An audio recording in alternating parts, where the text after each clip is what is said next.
Everyone, a very warm good morning to all of you. मैं रवि कुमार और मैं आशा करता हूं कि आप सब बहुत ही स्वस्थ होंगे। तो नए दिन का शुरुआत नए टॉपिक के साथ हम लोग क्लास 12 के लिए जो 2026 के बोर्ड एग्जाम की तैयारी चल रही है, तो उसका आज हम लोग सेकंड टॉपिक्स के बारे में डिस्कशन करेंगे। तो हम लोग देखते हैं आज का टॉपिक जो डिस्कशन है। कल हम लोग ने देखा था कि इस टॉपिक्स के अंदर में ये 8 टॉपिक ह्यूमन रिप्रोडक्शन में पढ़ना है, जिसमें बेसिक कंसेप्ट हम लोग ने डिस्कस कर चुके थे। क्लियर। और आज हम लोग उसके आगे का टॉपिक जिसमें हम लोग मेल और फीमेल दोनों का कुछ कुछ ऐसा जो रिप्रोडक्शन करने के लिए इंपॉर्टेंट है, ठीक है, तो उसके बारे में हम लोग डिस्कस करेंगे। सेक्स ऑर्गन के बारे में डिस्कस करेंगे, किस ऑर्गन से किस तरह का हार्मोन डेवलप होता है, हार्मोन सीक्रेट होता है, वो सारी चीजों के बारे में डिस्कस करेंगे जो रिप्रोडक्शन प्रोसेस को आगे बढ़ाता है। तो आज हम लोग जो टॉपिक बच्चा डिस्कस करने वाले हैं वो हमारा है सबसे पहले गेमेटोजेनेसिस। गेमेटोजेनेसिस प्रोसेस हम लोग ने देखा था। कल हम लोग ने जो टॉपिक डिस्कस किया था रिप्रोडक्शन चैप्टर में, जो आपको बहुत सारे पॉइंट बताए थे, उसमें सबसे पहला जो टॉपिक था उसका नाम है गेमेटोजेनेसिस। तो गेमेटोजेनेसिस होता क्या है, तो इसमें सबसे पहले आप लोग माइंड मेकअप कर लीजिए कि गेमेटोजेनेसिस होता है वो गैमेट फॉर्मेशन ऑफ गैमेट्स, यानी जहां पर बॉडी में गैमेट्स का फॉर्मेशन होता है। तो मेल के अंदर में अलग पार्ट होता है और अलग तरीके का गैमेट्स फॉर्मेशन होता है। फीमेल के अंदर में अलग पार्ट्स होते हैं और अलग तरीके का फीमेल का क्या होता है, गैमेट्स डेवलप होता है। ठीक है, तो हम लोग गैमेटोजेनेसिस प्रोसेस के अंदर में देखेंगे इसी चीजों को। तो सबसे पहले अगर हम बात कर लेते हैं मेल और फीमेल का, तो मेल जो होते हैं और फीमेल जो होते हैं दोनों डिफरेंट हमारे अर्थ पे है, तो दोनों ह्यूमन बीइंग है, बट दोनों का दोनों डिफरेंट बॉडी के पूरे प्रोसेस और फंक्शन करते हैं रिप्रोडक्शन के हिसाब से। बट बॉडी का जो मेटाबॉलिक फंक्शन है वो सेम होता है। अगर बात करते हैं डाइजेशन का, तो मेल फीमेल दोनों का डाइजेशन सिस्टम सेम होता है। बॉडी का अगर स्क्रिटरी सिस्टम का बात करें तो भी सेम होता है, रिस्पायरेटरी सिस्टम का बात करें तो भी सेम होता है। क्लियर। बट रिप्रोडक्शन बात करते हैं in the basic of reproduction, तब दोनों के बॉडी के अंदर में डिफरेंट बहुत सारे देखने को हम लोग को मिलता है। क्लियर। तो अब हम लोग इसी का डिफरेंस के बारे में जानेंगे और देखते हैं। तो सबसे पहले देखिए, मेल के अंदर में जो एक हार्मोन चेंज होने के बाद आफ्टर प्यूबर्टी एज, जो मेल के अंदर में क्या होता है, स्पर्म का, यानी स्पर्म जो है वो सिक्रेशन होना स्टार्ट होता है। और फीमेल के अंदर में क्या होता है, ओवम बनना स्टार्ट होता है। फीमेल में ओवम, इसको एग्स भी कहते हैं या हम इसको ओवा भी कहते हैं, ये तीनों एक ही है। ठीक है, हार्मोन चेंज होने के बाद बॉडी के अंदर में फीमेल में ये सारे हार्मोन सीक्रेट होना स्टार्ट हो जाते हैं। क्लियर। तो देखिए गेमेटोजेनेसिस में हम लोग देखें कि मेल का बात करें तो मेल जो है बच्चा वो स्पर्म सीक्रेट करता है।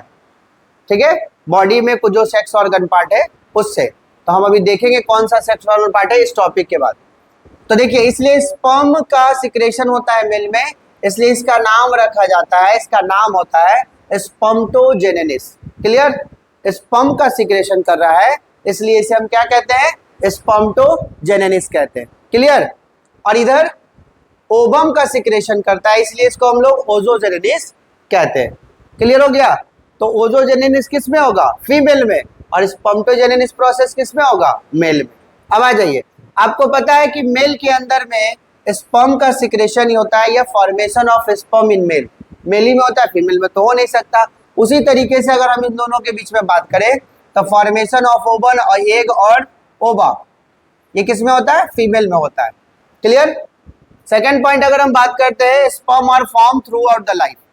बॉडी में अगर बात करते हैं मेल का, यानी लड़कों का या कोई बुजुर्ग आदमी है, तो लाइफ का जैसा फॉर्मेशन होता है वैसा लाइफ जैसा चल रहा होता है, बॉडी में कितने न्यूट्रिशन है उसके हिसाब से पूरे लाइफ जो मेल लोग का होता है, स्पर्म हमेशा वो बनता फॉर्मेशन होता रहता है। हाँ, पूरा लाइफ। अगर कोई आदमी 70 साल 80 साल का है, उसमें भी स्पर्म का काउंटिंग हो रहा है, बन रहा है, बट इसका जो कहते हैं ना एक पावरफुल, जैसे कि स्पर्म जो होता है बिना स्पर्म का रिप्रोडक्शन नहीं हो सकता, क्या हो सकता है? नहीं हो सकता। ओवम होगा लेकिन स्पर्म रहेगा तब ना फर्टिलाइज करेगा। तो स्पर्म का काउंटिंग होता है बट एक उसका पावर होता है, कैपेबिलिटी होता है। आफ्टर एज मतलब कि एक समय आने के बाद 50 साल 60 साल 50 साल से के बाद स्पर्म जो होता है ना वो स्ट्राइल हो जाता है, मतलब कि वो रिप्रोडक्शन नहीं कर सकता है। लेकिन ऐसे कई लोग हैं धरती पर कि 80 साल 75 साल का हो जाते हैं तो भी उनका शादी 35-40 साल की लड़की से करके उनका भी बाल बच्चा हो रहा होता है कि नहीं होता है? नेचुरल प्रोसेस में नहीं, लेकिन हम क्या बताएं कि लाखों हजारों में कोई एक होता है, सभी का नहीं। जब कॉमन होगा तब ना, क्या क्लियर हो गया? जैसे आपको हमने कल भी बताया था कि रिप्रोडक्शन के बाद एक पीरियड टाइम होता है लैक्टेशन पीरियड, उसमें बच्चा को न्यूट्रिशन की आवश्यकता होती है ग्रो अप करने के लिए। अब एक दिन से बच्चा हुआ 1 साल का, 1 साल के बाद 2 साल तो ग्रो कर रहा है ना बॉडी। तो जो बच्चा पैदा लेता है माँ का दूध नहीं पीता तो डब्बा वाला दूध पीता है, तो डब्बा वाला दूध पिया तो क्या होगा? उसका एनर्जी न्यूट्रिशन तो अच्छा से नहीं मिलेगा, केमिकल से बन रहा है, बट उसका लाइफ में कुछ ना कुछ तो प्रॉब्लम होगा। क्या समझ में आ गया? जैसे कि अगर मान लो कि किसी आदमी को बीमारी हो गया या नॉर्मल बीमारी हो रहा है, बुखार सर्दी खांसी लग रहा है, किसी को आदत होता है टैबलेट कैप्सूल बिन मतलब के डॉक्टर से बिना कंसल्ट के खा रहे हैं, तो वो जो दवा खा रहे हैं ना बिना डॉक्टर के कंसल्ट का, वो दवा आपको हानिकारक करेगा, एक हैबिट बन जाएगा मेडिसिन खाने का। जैसे कोई नशा वाला आदमी नशा करता है ना, शराब पीने वाला सिगरेट पीने वाला, उसी प्रकार से दवा भी ज्यादा खाना एक बहुत ही खराब आदत है। आपका बॉडी में केमिकल नहीं जा रहा है, मेडिसिन तो केमिकल से बना हुआ है, आपका आदत हो जाएगा। अब दवा नहीं खाएगा तो लगेगा कि कुछ छूटा हुआ है लाइफ का, है ना, तो प्रॉब्लम क्रिएट होगा। मेडिसिन खाना चाहिए बट हमको बीमारी को ठीक करने के लिए, उसको बैक्टीरिया जर्म्स को मारने के लिए, इन्हें की एक हैबिट बना ले। समझ में आ गया? तो ये सब चीजों पे ध्यान देना होता है। तो समझ में आ गया? क्लियर? अब आते हैं तो देखिए ये बनता रहता है, इसलिए लिखा हुआ है through out the life, life चलता रहता है बनता रहता है, बट एक कैपेसिटी होता है, एक टाइम के बाद ये क्या होता है, बॉडी के अंदर में जो स्पर्म बन रहा है वो फर्टिलाइजेशन करने लायक नहीं होता है। क्लियर? अब आते हैं इसके बाद हम लोग देखते हैं फीमेल में जो ओवम या ओवा या एग्स का फॉर्मेशन हो रहा है आफ्टर प्यूबर्टी एज में स्टार्ट हुआ, जब फर्स्ट फीमेल में मेंस्ट्रुएशन साइकिल होता है, यानी जिसको हम लोग अपने भाषा में कहते हैं पीरियड्स, जब ये स्टार्ट होता है तो समझिए जब फर्स्ट सबसे पहला पीरियड स्टार्ट होता है तो इसी समय से क्या हो गया, ओवम एग्स बॉडी में बनना स्टार्ट हो गया। क्लियर? अब देखो आपको बताया गया कि जब सबसे पहला जो स्टार्टिंग है मतलब start point of menstruation cycle होता है उसको हम लोग मेनार्क बोलते हैं, पढ़े ना 10th क्लास में भी। और जब ये आफ्टर 50 इयर्स या 45 साल, किसी में फीमेल में 45 साल किसी में 50 साल तक क्या होता है, ये ओवम का सिक्रेशन होता रहता है और फर्टिलाइजेशन कर सकते हैं, बट एक समय के बाद ये बंद हो जाता है। और उस टर्म को हम लोग बायोलॉजी में मेनोपॉज बोलते हैं। क्लियर? तो फर्स्ट स्टार्ट होगा तो मेनार्स, और जो बंद हो जाएगा तो उसको क्या बोलेंगे, मेनोपॉज बोलेंगे। तो बच्चा फीमेल के अंदर में ऑटोमेटिक, ये गॉड गिफ्टेड है, एक समय के बाद आफ्टर 50 ईयर 45 टू 50 ईयर्स में ये कंप्लीटली बंद हो जाते हैं, यानी मेंस्ट्रुएशन साइकिल स्टॉप हो जाएगा। और आप मेंस्ट्रुएशन साइकिल स्टॉप यानी ओवम का बनना बंद, ओवम नहीं रहेगा तो बॉडी रिप्रोडक्शन करेगा, बेबी कंज्यूम करने के लिए रिसीव करेगा, स्पर्म को नहीं करेगा, तो ये आपका बंद हो गया। नेक्स्ट आते हैं, अगर बात करते हैं मेल में, फिर formation of sperm starting of puberty as, जो हमने बताया वही है कि प्यूबर्टी एज के बाद ही बॉडी में मेल में यानी लड़कों में स्पर्म बनना यानी सिक्रेशन होना स्टार्ट हो जाता है हार्मोनल चेंज के कारण। तो देखिए यहाँ पर जब बॉडी यानी कि मेल जो है प्यूबर्टी एज में आ जाता है, जब मेल जो है प्यूबर्टी एज में आ जाता है, आपको पता है कि जब हम इसमें टॉपिक और पढ़ेंगे कि मेल का जो रिप्रोडक्टिव सिस्टम होता है उसमें क्या होता है कि हार्मोन से, जो मेल का रिप्रोडक्टिव सिस्टम है उसमें हार्मोन सीक्रेट करने का एक पार्ट होता है जिसको ग्लैंड्स कहते हैं। हार्मोन कौन सीक्रेट करता है, ग्लैंड्स करता है ना। तो देखिए तो प्यूबर्टी एज के बाद क्या होता है, वो ग्लैंड जो है क्या होता है, एक्टिव हो जाता है। और आप सबको पता है वही एरोप्लेन वाला एयर्स है, ठीक है। तो आप सबको पता है कि प्यूबर्टी एज के बाद बॉडी के अंदर में मेल में टेस्टोस्टेरोन हार्मोन सीक्रेट होता है, पढ़े कि नहीं पढ़े? मेल के अंदर में कौन सा हार्मोन सीक्रेट होता है,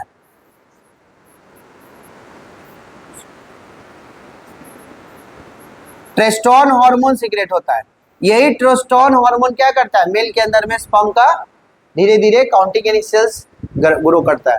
ठीक है, देख लो बच्चा, स्पर्म जो यहाँ पे लिखा हुआ है इसको हम लोग जर्म सेल्स के नाम से भी, जर्म सेल के नाम से भी जानते हैं। क्लियर है यहाँ पर।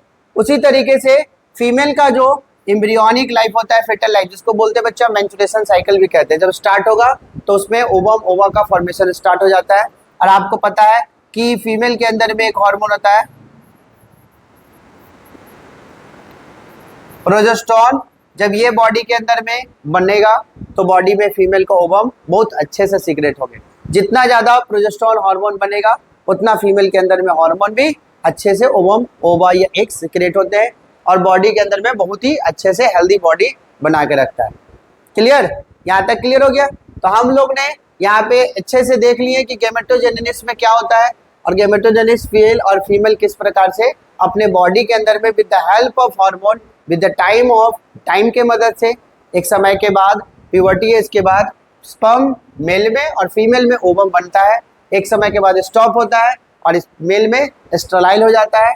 ठीक है, क्लियर। कौन सा हार्मोन, तो मेल के अंदर में टेस्टोस्टेरोन हार्मोन से स्पर्म का सीक्रेशन होता है और फीमेल के अंदर में प्रोजेस्टेरोन के कारण होता है। इसको हम लोग ओजोस्टेरोन भी होता है।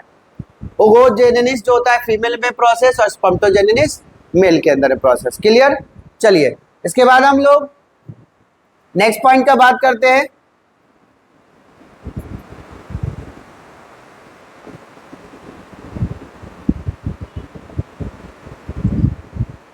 देखिए हम लोग को नेक्स्ट बात करते हैं कि अभी हम लोग ने देखा कि गैमेट का फॉर्मेशन हुआ, बट गैमेट का फॉर्मेशन हुआ तो कहीं ना कहीं बॉडी में होगा ना, तो इसीलिए इस पॉइंट को हम लोग कहते हैं सेक्स ऑर्गन। बॉडी के अंदर में कुछ सेक्स ऑर्गन होते हैं, कुछ नहीं, जो बॉडी का सेक्स ऑर्गन है मेल या फीमेल का रिप्रोडक्टिव सिस्टम पूरा जो बना हुआ है उसके अंदर में हम लोग सेक्स ऑर्गन को 2 कैटेगरी में डिवाइड करके रखते हैं, या उसको जो बायोलॉजिकल प्रोसेस के द्वारा इसको कैटेगराइज किया गया। तो एक को हम लोग प्राइमरी सेक्स ऑर्गन कहते हैं और दूसरा को हम लोग क्या कहते हैं, सेकेंडरी सेक्स ऑर्गन कहते हैं। तो प्राइमरी सेक्स ऑर्गन में जो है क्या क्या काम होगा, function of primary sex organ और function of secondary sex organ, मतलब कि पहले क्या होगा बाद में क्या होगा, फंक्शन कैसे करेगा। ठीक है, जैसे कि अभी हम लोग देखें कि मेल के अंदर में जो सेक्स ऑर्गन होते हैं और फीमेल का अगर सेक्स ऑर्गन होते हैं, बहुत सारे सेक्स ऑर्गन का पार्ट है जो मेल सेकेंडरी और फीमेल सेकेंडरी और मेल प्राइमरी और सेकेंडरी कहा जाता है। तो बनाते क्या है, ये फंक्शन कैसे करेगा, सेक्स ऑर्गन जो है फंक्शन कैसे स्टार्ट करेगा और कहाँ तक जाकर उसको एंड करेगा। तो जब सबसे पहले स्टार्टिंग पॉइंट होता है ना बच्चा, स्टार्ट करता है हार्मोन के मदद से बॉडी के अंदर में सेक्स ऑर्गन की मदद से रिप्रोडक्शन करना, इसलिए उसको हम लोग प्राइमरी सेक्स ऑर्गन बोलते हैं। और जो सेकंड पार्ट काम करेगा उसको सेकेंडरी कहते हैं। जैसे आप लोग एग्जांपल के लिए समझ सकते हैं कि अगर मान लीजिए आप बैठे, आपके घर में कोई मेहमान आ गए, कुर्सी वहाँ पर एक ही है, कोई बड़े बुजुर्ग आ गए, तो आप क्या कीजिएगा, अपने आप को वहाँ से हटाइएगा, कुर्सी उनको प्रोवाइड कीजिएगा। करेंगे कि नहीं करेंगे, मतलब कि प्राइमरी किनको दिया जा रहा है, उनको जिसको सबसे ज़्यादा मान या प्रिविलेज दिया जाता है वही प्राइमरी हो गया। तो हमारा नेचुरल प्रोसेस है बॉडी के अंदर में जो गॉड गिफ्टेड है, भगवान का बनाया गया, तो फंक्शन प्राइमरी सेक्स ऑर्गन जब तक नहीं काम करेगा, जब तक ये फंक्शन नहीं कंप्लीट होगा तब तक सेकंड का फंक्शन स्टार्ट नहीं होगा। क्लियर, समझ में आ गया। तो इसलिए प्राइमरी कहते हैं इसको और इसको सेकेंडरी कहते हैं। फंक्शन क्या होता है देखिए, तो प्राइमरी सेक्स ऑर्गन जो होते हैं वो सबसे पहले क्या करेगा, प्रोड्यूस करेगा गैमेट्स को।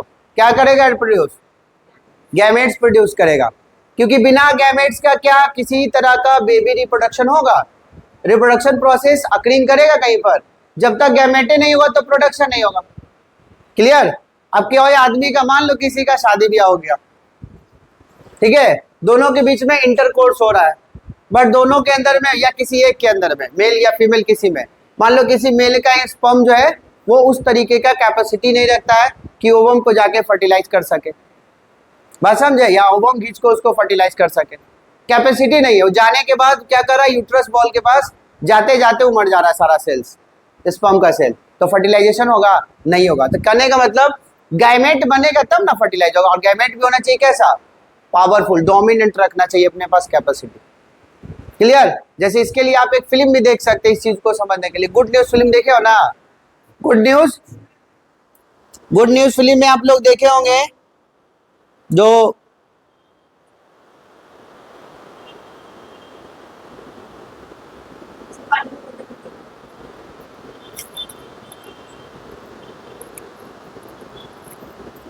गुड न्यूज फिल्म में आप देखे होंगे हीरो है उसमें अक्षय कुमार, और एक तो है कौन सा हीरो है पंजाबी जिसका नाम क्या है जी, दलजीत दोसाना ना, और उसमें हीरोइन है उसमें कियारा आडवाणी, और एक तो कौन है सैफ अली खान का बीवी करीना कपूर, है कि नहीं है?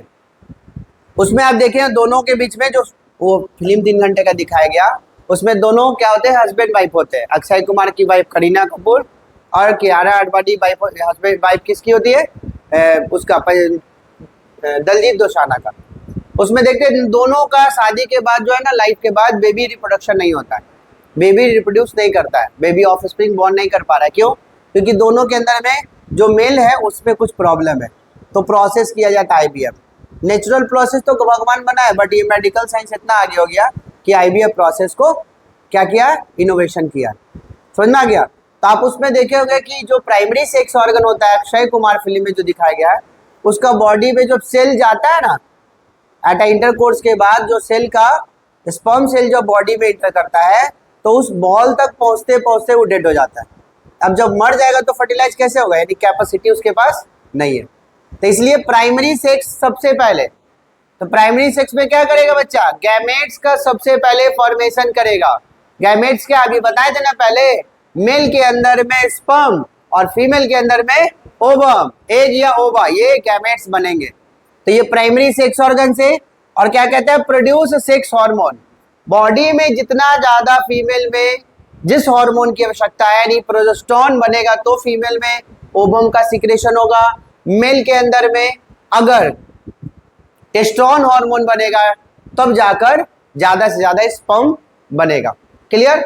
बात करते हैं जब गैमेट्स बन जाएगा, हार्मोन का उसका सिक्रेशन अच्छा हो रहा है, तब गैमेट्स के बीच में फ्यूजन होगा, उस प्रोसेस को फर्टिलाइजेशन। तो फर्टिलाइजेशन क्या होता है, सेकेंडरी फंक्शन होता है रिप्रोडक्शन का। इम्प्लांटेशन, ये भी सेकेंडरी फंक्शन होता है रिप्रोडक्शन का। ट्रांसफर ऑफ गैमेट, ये भी सेकेंडरी फंक्शन होता है हमारा किसका, रिप्रोडक्शन का। और डेवलपमेंट ऑफ पार्ट्स, ये भी किसका होता है, जैसे ब्लास्टोसिस्ट का डेवलपमेंट या एम्ब्रियोनिक का डेवलपमेंट बॉडी के अंदर में फीमेल में हो रहा है, तो ये सब सेकेंडरी हमारा पार्ट है। यानी सेकेंडरी, इसको हम लोग सेक्स ऑर्गन के हिसाब से सेकेंडरी रिप्रोडक्शन का फंक्शन भी कहते हैं। क्लियर? समझ में आ गया अच्छे से? कोई डाउट नहीं रहना चाहिए। चलिए नेक्स्ट हम लोग आते हैं बच्चा, देखते हैं। अब आते हैं हम लोग के मेल रिप्रोडक्टिव सिस्टम का बात करते हैं।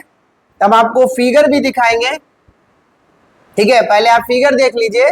ये है फिगर है जिसमें मेल और फीमेल रिप्रोडक्टिव सिस्टम का पार्ट आपको दिखाया गया। आप देख सकते हैं ये जो आप देख रहे हैं अंडे के तरीके जो बना हुआ है, ठीक है, एक शेप का, इसको हम लोग टेस्टिस कहते हैं।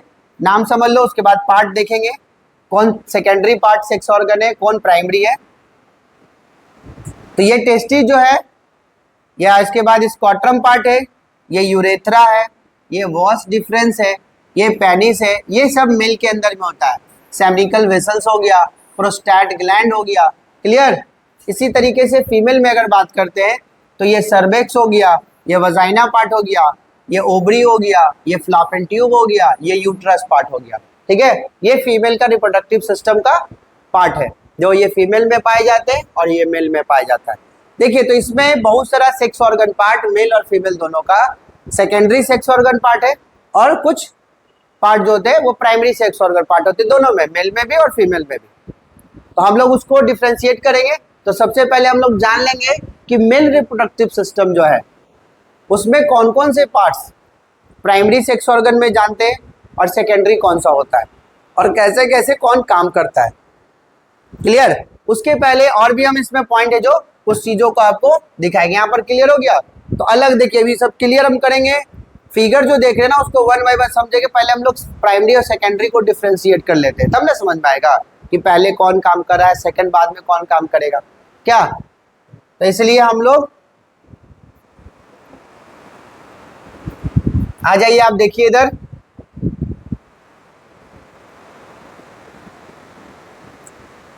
अगर बात करते हैं मेल रिप्रोडक्टिव सिस्टम का, तो मेल रिप्रोडक्टिव सिस्टम में प्राइमरी जो सेक्स ऑर्गन होता है और सेकेंडरी सेक्स ऑर्गन होता है। मेल रिप्रोडक्टिव सिस्टम को भी दो भागों में डिवाइड किया गया है।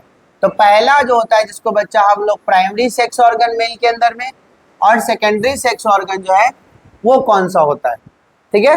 तो प्राइमरी सेक्स ऑर्गन में हमारा एक ही प्राइमरी सेक्स ऑर्गन है जो मेल के अंदर में प्रेजेंट होते हैं, जिसको हम लोग टेस्टिस या टेस्टिस कहते हैं। टेस्टिस या टेस्टिस कहते हैं, मेनली टेस्टिस ही याद रखना है।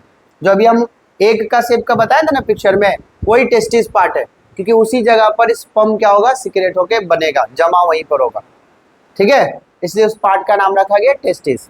अब आ जाइए, सेकेंडरी सेक्स ऑर्गन जो होता है वो तीन भागों में बटा होता है। एक होता है जिसका नाम है एक्सटर्नल जेनिटेलिया, दूसरा होता है एक्सेसरली ग्लैंड्स, ऐसे, ठीक है। थर्ड नंबर होता है जो हमारे पास एसिडी डक्ट। तो सबसे पहले देखो डक्ट और ग्लैंड में एक फर्क क्या होता है, कौन बताएगा? What is the difference between gland and duct? क्योंकि देखो है तो सेक्स ऑर्गन पार्ट, मेली के अंदर में एक ही इंसान में ये सारे पाए जा रहे हैं, प्राइमरी और सेकेंडरी में उसको भी डिवाइड कर दिया गया, बट उसके अंदर में भी ग्लैंड है, डक्ट है और जेनिटेलिया है। तो ये होता क्या है जानेंगे तब ना। पता ही नहीं हो कि डक्ट क्या होता है, डक्टलेस किसको कहते हैं, ग्लैंड किसको कहते हैं। क्लियर है? ग्लैंड आता है सबको समझ में? नहीं आता है? आता है पक्का? किसका? पानी लियो थोड़ा सा जाके लियो तो फिर।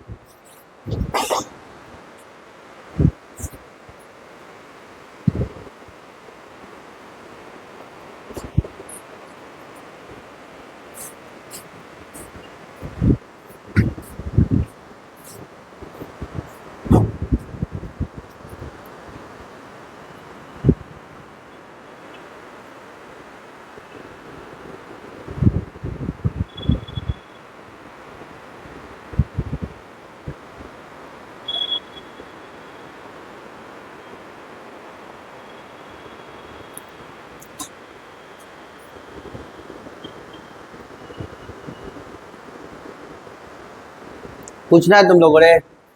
जल्दी ला जल्दी ला।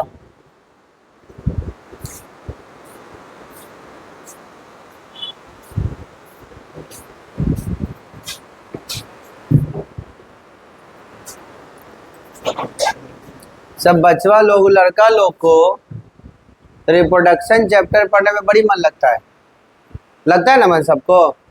अब पहला चैप्टर एक तो और पढ़ाए थे इसके पहले, आरएनए डीएनए, तो कहता सर बड़ी कंफ्यूजन हो रहा है, नहीं हो रहा था? सबको 10th क्लास का बच्चा हो, 9th का हो, रिप्रोडक्शन चैप्टर पढ़ना तो फड़फड़ा रहता है। क्या नहीं समझ में आ रहा है? ये भी नहीं समझ में आ रहा है? काहे नहीं समझ में आ रहा है? नाम है तो याद ना करे पड़ेगा। तुम डॉक्टर थोड़ी हो तुमको तुरंत नाम याद हो जाएगा। मेरे थोड़ी नाम याद था, हम तो 10 साल से पढ़ा रहे थे, हमको याद हो गया।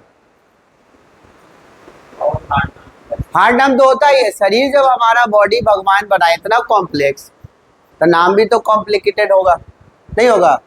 बॉडी जो हमारा इंसान का बना हुआ है, जानवर का, पशु पक्षी का, जो भगवान ने बनाया है डिजाइन करके, बहुत ही कॉम्प्लेक्स बॉडी है। लाखों करोड़ों सेल से, टिश्यू से मिलके बना हुआ है। इतना सारा बॉडी में पार्ट्स अलग अलग दिए गया है भगवान के द्वारा, अलग अलग पार्ट्स काम करता है, अलग अलग फंक्शन।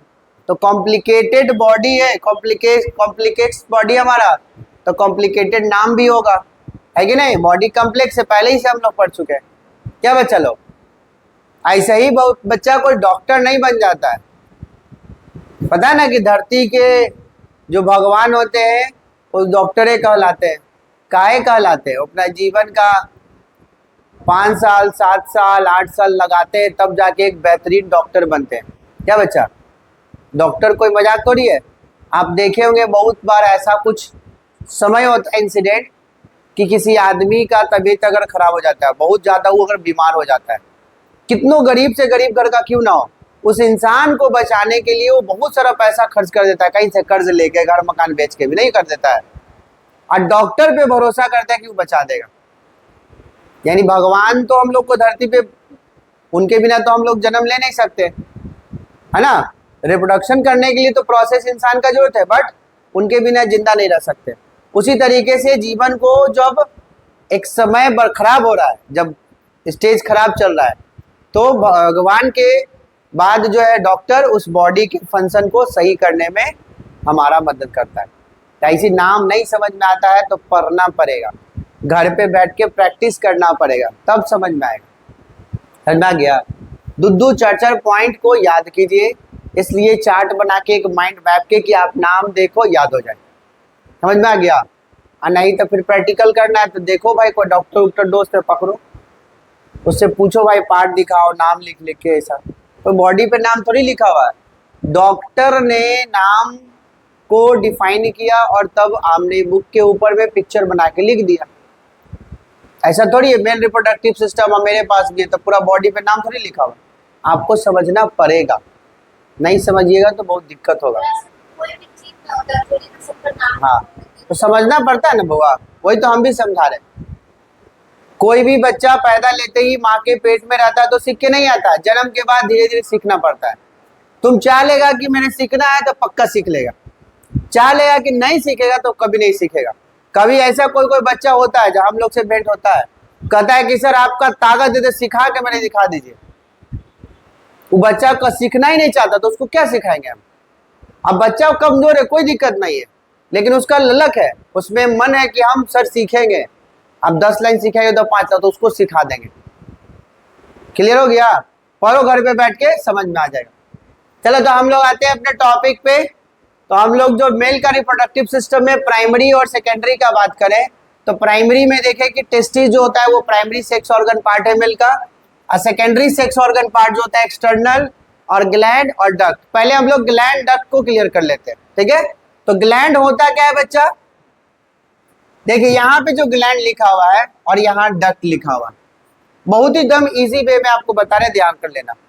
देखो ट्यूब होता है ना, ट्यूब या कोई पाइप या मान लो कोई पाथ, रास्ता जिससे कुछ गुजरता हो। समझ में आ गया? जैसे कि मान लो कि अगर हमको कहीं जाना होगा तो रोड से जाएंगे, ये ना होगा। पैदल जाना है तो रोड से जाएंगे, साइकिल जाना हो तो भी रोड से जाएंगे, बाइक से जाना तो भी रोड से जाएंगे, रोड ही पे ना चलाएंगे बाइक या साइकिल या पैदल चलेंगे। तो वैसे ही हमारे बॉडी के अंदर में खून, हवा और पानी यानी ब्लड, वाटर और साथ ही साथ एयर, ये तीनों का जाने का रास्ता होता है। बॉडी में जाएगा एक एक पॉइंट पे तब ना काम करेगा। बस समझ में आ गया? तो उस पार्ट को हम डक्ट कहते हैं, जिसमें हवा, पानी और क्या, ब्लड यानी लिक्विड फॉर्म में, गैसियस फॉर्म में और कुछ जो गैसियस और लिक्विड दोनों मिला हुआ है वो फॉर्म में जो हमारा बॉडी के हर पार्ट में ट्रांसमिट करेगा वो हमारा डक्ट पार्ट होता है। क्लियर? क्या खाना? एनर्जी जाता है ना, खाना जो खाते बच्चा स्टमक में चल जाता है, बट आपको पता है कि इंटेस्टाइन के पास जब हमारा जाता है खाना पचकर तो उसमें से सिर्फ एनर्जी जाता है, केमिकल एनर्जी में ट्रांसमिट हो जाता है। खाते हम लोग दाल रोटी चावल करा लिक्विड फॉर्म में, लेकिन स्मॉल इंटेस्टाइन में जाते जाते वो सब केमिकल में चेंज हो जाता है और न्यूट्रिशन सिर्फ जाता है। जैसे विटामिन है, अगर मान लो रोटी में कार्बोहाइड्रेट है तो सिर्फ कार्बोहाइड्रेट जाएगा, है ना। दूध पिए, मान लो दूध के अंदर में कैल्शियम प्रोटीन है तो सिर्फ प्रोटीन कैल्शियम जाएगा, बाकी सारा वही ना वेस्ट निकल जाता है। जो बॉडी को जरूरत है वही चीज रखेगा। अब मान लो बहुत खाना खाए, वोमिटिंग हो जाता है कभी, तो बॉडी को नहीं जरूरत है, निकाल देगा बाहर। अब कुछ खाए, लूज मोशन हो गया, बॉडी को चाहिए नहीं था, तुम दे दिया तो लूज मोशन चालू हो जाएगा।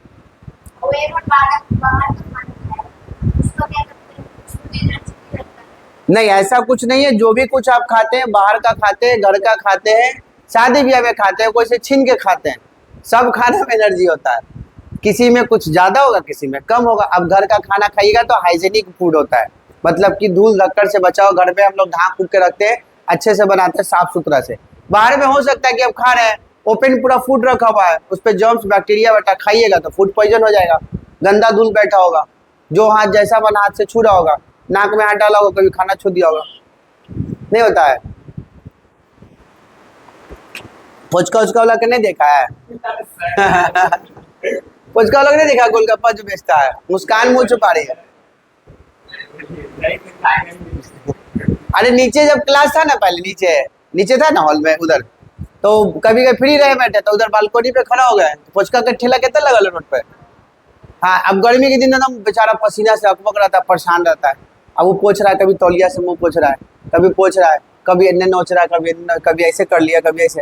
अब कोई आ गया खाने वाला तो खिला दिया वो यहाँ से, तना कहता भैया बहुत टेस्टी आज फुचका लग रहा है। नहीं बोलता है खाइए तुम लोग फुचका, नहीं खाया करो, हम भी खाते हैं, ऐसा नहीं है, बट हाइजेनिक जहाँ पर है, जहाँ साफ सुथरा का ध्यान रख रहा है वहाँ खाएंगे, ग्लव्स लगा ले रहा है। क्योंकि देखो बुआ, मेरे हिसाब से दोनों, एक होता है ना, हर चीज का दो पहलू होता है, निगेटिव पॉजिटिव। अब अगर मान लो किसी आदमी को देख के ये एलर्जी हो जाता है, नहीं होता है, फोबिया टाइप, बनाना खाएंगे यहाँ पर, चलो वहां पर दूसरा जगह, ठीक है। कोई कोई इंसान ऐसा होता है, जैसे हम लोग कैसा है, दोनों तरह का इंसान, साफ सुथरा मिला वहां भी खा लिए, कहीं थोड़ा सा ऐसा भी है तो खा लिए, क्योंकि यह खाने से मतलब है, बाद में जो होगा वो देखा जाएगा। बट लोग बहुत सारा कोई ऐसा होते हैं हाइजेनिक, माइंड में सेटअप करके बैठे, ठीक है, समझ में आ गया। तो अपने हिसाब से, अपने लाइफ के हिसाब से चलता है। चलो आ जाओ, तो डक्ट वाला समझ में आ गया। तो डक्ट क्या होता है बच्चा, जिसमें वाटर, साथ में गैस और जो भी लिक्विड या सॉलिड है वो बॉडी के अंदर में एक जगह से दूसरा जगह ट्रांसमिट होगा या ट्रांसफर होगा, वो होता है डक्ट के मदद से। क्लियर। दूसरा ग्लैंड का बात करते हैं। तो देखो हम लोग पहले भी पढ़ चुके हैं, बॉडी में दो तरह का सिस्टम होता है इंसान का, एक होता है नर्वस सिस्टम, पढ़े ना, और दूसरा होता है इंडोक्राइन सिस्टम। तो नर्वस सिस्टम जो होता है, बॉडी में जो नर्वस सिस्टम होता है बच्चा, ये किसी भी प्रकार का कोई हार्मोन सीक्रेट नहीं करता है। बट बात करते हैं जितने भी बॉडी में इंडोक्राइन सिस्टम है, तो इंडोक्राइन सिस्टम सारा हार्मोन बनाने वाला सिस्टम होता है। और इस इंडोक्राइन सिस्टम के अंदर में जितने भी पार्ट्स आते हैं उसको हम सबको ग्लैंड सिस्टम भी कहते हैं। तो ग्लैंड का बात जहां भी आए तो ग्लैंड का मतलब ये होता है हार्मोन सीक्रेट करने वाला पार्ट। क्लियर। जैसे हम लोग पहले पढ़े, pancreas is also a gland, it secret insulin, बनाता है ना। उसके बाद ऐसा ही बहुत सारा हम लोग ग्लैंड पढ़े, पिट्यूटरी ग्लैंड पढ़े, थाइमस ग्लैंड पढ़े, थोराइड ग्लैंड पढ़े, पढ़े कि नहीं पढ़े। ये सारा ग्लैंड जो है, ग्लैंड उसे ही कहते हैं जो हार्मोन बनाता है। ओए क्या हो गया तेरे, गाल से हाथ हटा के रखो ना, नींद आता है इसको बेचारा। क्लियर हो गया बच्चा। अब आ जाओ, देख लो यहाँ पर धराधर, प्राइमरी सेक्स ऑर्गन क्लियर था, सेकेंडरी सेक्स ऑर्गन में ग्लैंड और डक्ट पहले क्लियर हो गया। अब आ जाइए पार्ट।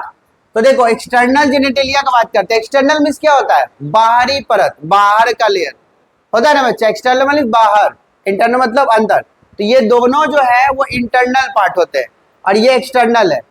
टेस्टिस जो होता है ना, टेस्टिस, ये टेस्टिस जो होते हैं, हमारे बॉडी का जो नॉर्मल टेम्परेचर होता है 37 डिग्री सेल्सियस बस। बट टेस्टिस में स्पर्म को सीक्रेट करने के लिए यहाँ का टेम्परेचर बच्चा 2 डिग्री से 1.5 डिग्री कम होता है।